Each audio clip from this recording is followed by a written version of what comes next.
लंका की सुनहरी अशोक वाटिका में उस दिन हवाएं शांत थीं। महीनों का खूनी युद्ध समाप्त हो चुका था और अधर्मी रावण का अंत हो चुका था। चारों ओर विजय का शंखनाद गूंज रहा था। लेकिन अयोध्यापति श्रीराम के चेहरे पर एक शांत, गंभीर और गहरी चिंता की रेखा थी। श्री राम ने हनुमान जी से कहा, वानर राज, जाइए और देवी सीता को आदर सहित हमारे समक्ष लेकर आइए। कुछ ही पलों में माता सीता को वानर सेना और विभीषण के साथ सभा के बीच लाया गया। महीनों की कैद, पीड़ा और इंतजार के बाद जब सीता ने राम को देखा, तो उनकी आंखें छलछला आईं। उनके मन में प्रियतम से मिलने की असीम व्याकुलता थी। लेकिन जैसे ही सीता नजदीक आई, राम ने अपनी दृष्टि नीचे झुका ली। उनके मुख से जो शब्द निकले, उसने वहां मौजूद हर व्यक्ति को स्तब्ध कर दिया। श्री राम ने गंभीर और भारी आवाज में कहा, देवी, मैंने एक पति के रूप में अपना कर्तव्य निभाया, अपने पराक्रम से शत्रुओं का नाश किया और आपका उद्धार किया। किंतु अब हमारे बीच का ये बंधन यहीं समाप्त होता है। एक राजा और कुल की मर्यादा यह अनुमति नहीं देती कि मैं आपको बिना किसी प्रमाण के अपने साथ अयोध्या ले जाऊं। आप पर रावण की लंका में रहने का कलंक है। आप स्वतंत्र हैं, जहां चाहे जा सकती है। यह सुनते ही सभा में सन्नाटा छा गया। लक्ष्मण क्रोध से कांपने लगे। सुग्रीव और हनुमान जी हतप्रभ रह गए और स्वयं माता सीता की आंखें फटी की फटी रह गईं। उन्हें विश्वास नहीं हुआ कि वे शब्द उनके राम कह रहे हैं, जिनके लिए उन्होंने हर।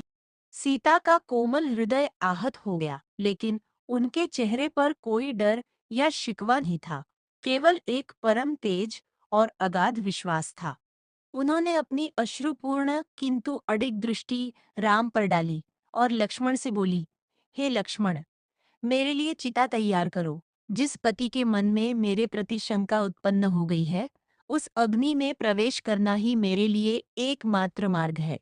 लक्ष्मण का हृदय कांप उठा। उनकी आंखें नम थीं और उन्होंने दुखी मन से आज्ञा का पालन करते हुए विशाल लकड़ियों की चिता सजाई और उसमें अग्नि प्रज्वलित कर दी। सारा वातावरण भारी हो गया था। पूरी वानर सेना और ऋषि मुनि प्रार्थना कर रहे थे। माता सीता ने अग्नि के चारों ओर परिक्रमा की। उन्होंने हाथ जोड़कर मन ही मन सूर्य और अग्निदेव का स्मरण किया और बिना किसी झिझक के एक समर्पित पत्नी की तरह उस धधकती हुई आग की लपटों में कदम रख दिया। अग्नि में प्रवेश करते ही एक चमत्कारी घटना घटी। उस भयंकर आग की तपिश अचानक शीतल फुहार में बदल गई। तभी प्रलय जैसी चमक के साथ स्वयं अग्निदेव प्रकट हुए।